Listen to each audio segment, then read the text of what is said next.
We were literally sprinting down the streets of Boston, dropping a number of choice words, most of them F-bombs. Yep, starts with F, rhymes with duck. It's just bad. And it became a moment actually where we realized, 3 things about self-care.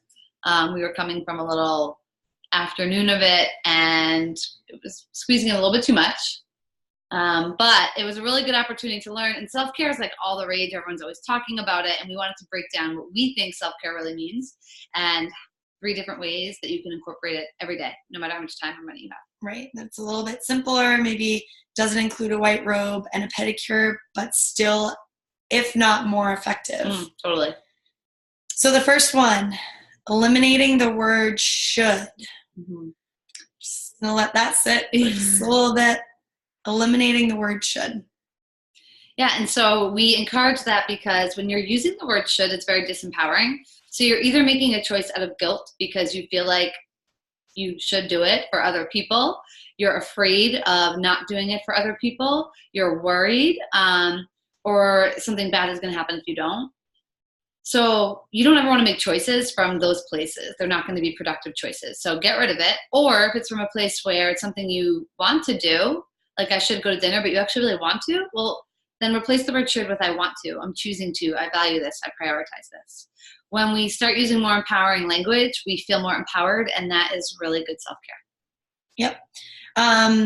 Next one is investing in yourself, whether it's energy, time, doesn't necessarily need to be money, but it can be, and emotion, right? So if you're kind of on the fence, and I'm just saying this because we spoke with a lot of women that were on the fence about joining our group for whatever reason, time, money, commitment daily, whatever it was, right? Making that conscious effort and that decision to invest in yourself because you know that that's what you value, and that's going to make you a little bit better on the other side. Yeah, and really to be really clear here, this doesn't mean like driving to the mall or getting on Amazon, probably more realistic, when we're feeling really down and saying I'm investing in myself as you're like sobbing and buying all the things in the world. Investing in yourself is really getting to the core and figuring out what you need to feel good and self-growth and to be the very best version of yourself.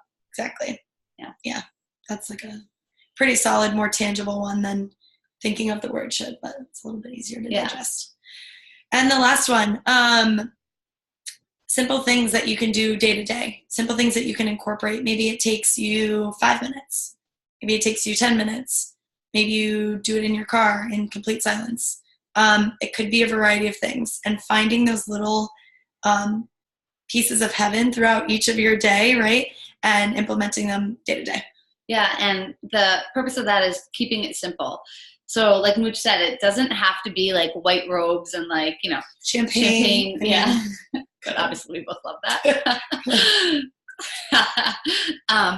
But self-care to us doesn't mean spoiling yourself. And that's where we think it gets really confused. Self-care really means protecting your energy, because there's nothing more caring for yourself than protecting your energy. Energy is time. Energy is money. Energy is emotion. Energy is whatever things keep us moving, right? Keep this world moving. Food, always food, right? Mm-hmm. But it could be really easy, turning your radio off and being in silence, putting your phone away while you sip your coffee, like stuff you're already doing.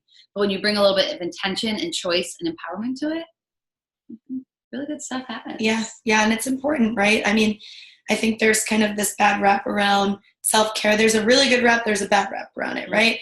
The bad part being, oh, you're spoiling yourself, you're pampering yourself, you're doing whatever. Don't feel guilty about taking time to invest in you, right? In order for you to put your best foot forward, you need to actually be the best version of yourself, and to give back to other people. So think of it as more in that light than, oh my God, I'm like going to spend an hour, I'm going to turn my phone off and I'm going to feel really guilty because I'm going to get emails and I'm not going to respond to her text, or I'm going to miss, whatever is Instagram, whatever it may be. Like, don't feel guilty around there. Yeah, absolutely. And there is way too much of a glorification in our world with being over busy and overstressed. Guys, there is nothing glorifying about it. There's just not, you can't, like we said, you cannot give your best to someone if you're not your best. So if you are around people who wear being stressed and not doing self-care like a badge of honor, it is not a badge of honor. Disarm that and take care of you. Make it better for everyone else. One more thing before we hop off here. If you would like more information about Move or about anything we share, movewithmm.com is our website. Go in there, sign up, subscribe to our emails. We do a bunch of emails weekly that has like little tips and tricks, things like this that will maybe help you live a little bit better, a little bit easier. Yeah. All right, let's keep on moving.